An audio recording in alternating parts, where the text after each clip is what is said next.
The Duke and Duchess of Sussex inaugurate a new online site today that most of us will never have occasion to visit.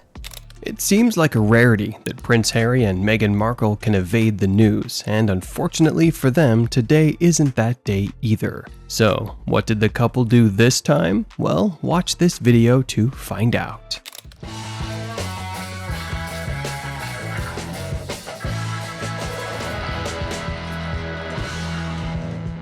In an interview with CBS, Meghan said that she only scraped the surface of her experience in the royal family, where she was bullied to the point of having suicidal thoughts. This news comes from the launch of the Duke and Duchess of Sussex's latest project, the Parents Network. What is its purpose? It aims to help parents be better equipped to support their children, especially in this age of the internet. The couple just wants to make the online world a better place. And to do that, the Parents Network's mission is to support parents whose children have been impacted by traumas related to social media use. While talking about the initiative, Meghan said, "All you want to do as parents is protect them. And so, as we can see what's happening in the online space, we know that there's a lot of work to be done there. We're just happy to be able to be part of a change for good." Harry chimed in as well on the role of parents, saying, "At this point, we've got to the stage where almost every parent needs to be a first responder, and even the best first responders in the world wouldn't be able to tell the signs of possible suicide. That is the terrifying piece of it." Stories that need to be shared because the parents who are listening who have not suffered a loss think that they couldn't.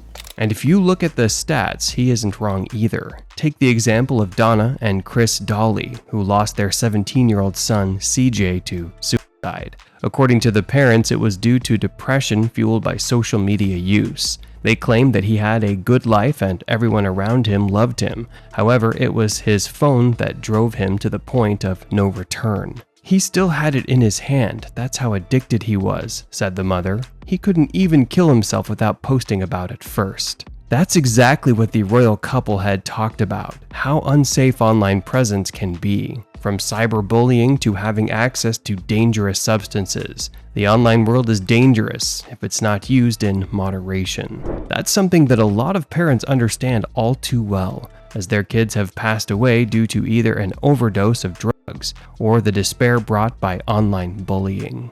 I mean, we always talk about, in the olden days, if your kids were under your roof, you knew what they were up to. At least they were safe, right? And now they can be in the next door room on a tablet or on a phone and can be going down these rabbit holes, and before you know it, within 24 hours, they could be taking their life. Speaking of online bullying, Meghan didn't hold back about her own experiences either after her interview with Oprah in 2021, which shocked the whole world. She opened up about her past experiences yet again. However, this time it was in a much better spirit. The actress tried to relate her pain and experience of past suicidal thoughts with those that these children go through. She said that she recognized the through line between her experience and that of children affected by harmful situations they encounter on the internet. When you've been through any level of pain or trauma, I believe part of your healing journey, certainly part of mine, is being able to be really open about it, Meghan said. She went on to add, "I really scraped the surface on my experience, but I do think that I would never want someone else to feel that way. And I would never want someone else to be making those sorts of plans. And I would never want someone else to not be believed." They didn't want him to be a prince or a princess, not knowing what the gender would be, which would be different from protocol, and that he wasn't going to receive security. What?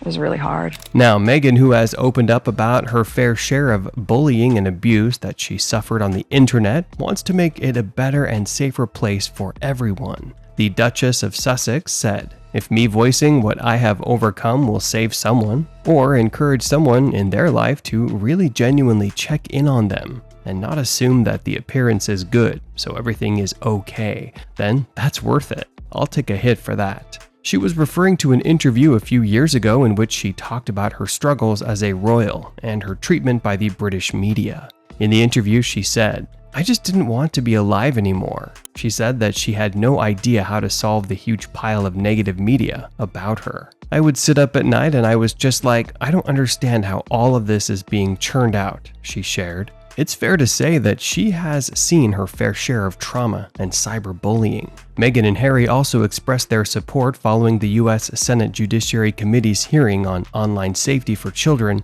in January. In a statement put out by their nonprofit organization, they said, "This is not the time to pass the buck of responsibility. It's the time to make necessary changes at the source to keep our children safe." It's good to see that they are trying to make this change and help others, but maybe the Duchess should start by stopping her Sussex Squad first. The couple has presented themselves as guardian angels attempting to drive hate off the internet. But it turns out the two are at the forefront of one of the biggest internet bullies. At the top of this gang is someone who's considered their professional ally and even featured in their high-profile Netflix show, Christopher Boozy. He, along with his gang, has started so many rumors. For instance, lies about the whereabouts of Catherine, the Princess of Wales, when she had just received a heartbreaking cancer diagnosis. Even the rumors about Prince William's sexual preferences were started by them. So we've just learned the news that Princess Catherine has been diagnosed with cancer, and her message was incredibly brave tonight. There's going to be lots of time for recriminations and to think about some of the behaviour over the past few weeks.